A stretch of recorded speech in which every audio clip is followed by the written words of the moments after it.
Pouvez-vous imaginer une femme mariée à 5 hommes, tous frères, et qui doit partager une maison avec eux tous? C'est l'histoire vraie de Rajo Verma, qui vit dans un village en Inde. Alors, comment cela s'est-il passé? Et comment fonctionne ce mariage? Une fois que vous connaîtrez la vérité, vous n'en croirez pas vos oreilles.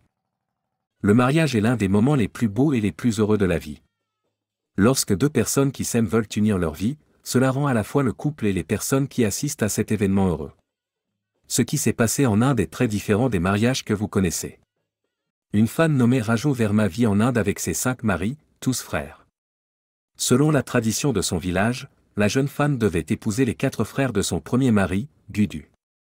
Ce mariage intéressant a attiré beaucoup d'attention. En parlant de leur vie privée, la famille a laissé les gens bouche bée. Verma, dont la mère est également mariée à 3 frères, passe chaque nuit avec un autre mari. Verma a dit, comme moi, quand ma mère s'est mariée, elle a accepté son mari avec ses frères. Elle était mariée à 3 frères en même temps. C'était un peu étrange au début. Mais maintenant, je ne fais plus de distinction entre eux. Nous avons tous des relations avec lui, mais je ne suis pas jalouse, a dit sa première femme.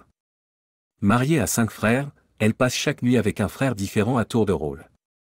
La femme, qui leur donne à tous la même attention, a dit qu'elle s'était habituée à la situation. Déclarant qu'elle avait été forcée de se marier au début, la femme a dit qu'elle suffisait à tous ses maris seuls. Elle a dit qu'elle ne sait pas de qui est son enfant et que cela n'a pas d'importance. La famille de cette personne dort sur des couvertures dans une maison d'une seule pièce. Verma, qui semble heureuse avec sa vie avec ses 5 maris, a dit « Je suis aimée plus que les autres femmes, je suis très heureuse avec ma vie et je reçois plus d'attention que beaucoup de femmes mariées. » Dans les établissements de l'Himalaya, il n'y a pas beaucoup de terres adaptées à l'agriculture et au pâturage. Pour cette raison, les familles avec plusieurs fils divisent les terres pour que chaque fils commence sa propre famille, de sorte qu'il y ait moins d'agriculture par famille. Leur solution est de trouver une seule épouse pour chaque fils et de garder les terres intactes.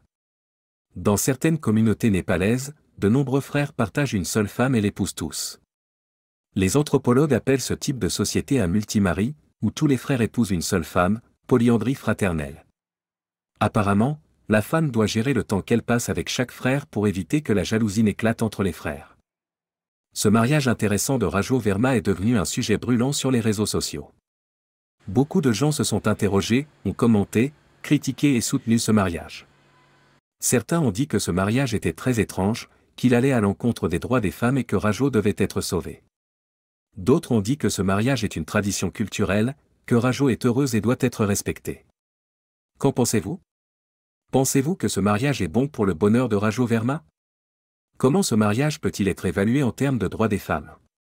Comment ce mariage serait-il perçu dans d'autres cultures? Comment ce mariage peut-il être interprété de votre point de vue? Veuillez partager vos opinions dans les commentaires. Merci d'avoir regardé la vidéo. Si cette histoire vous intéresse, veuillez vous abonner à notre chaîne, aimer la vidéo et la partager avec vos amis. À la prochaine vidéo, au revoir.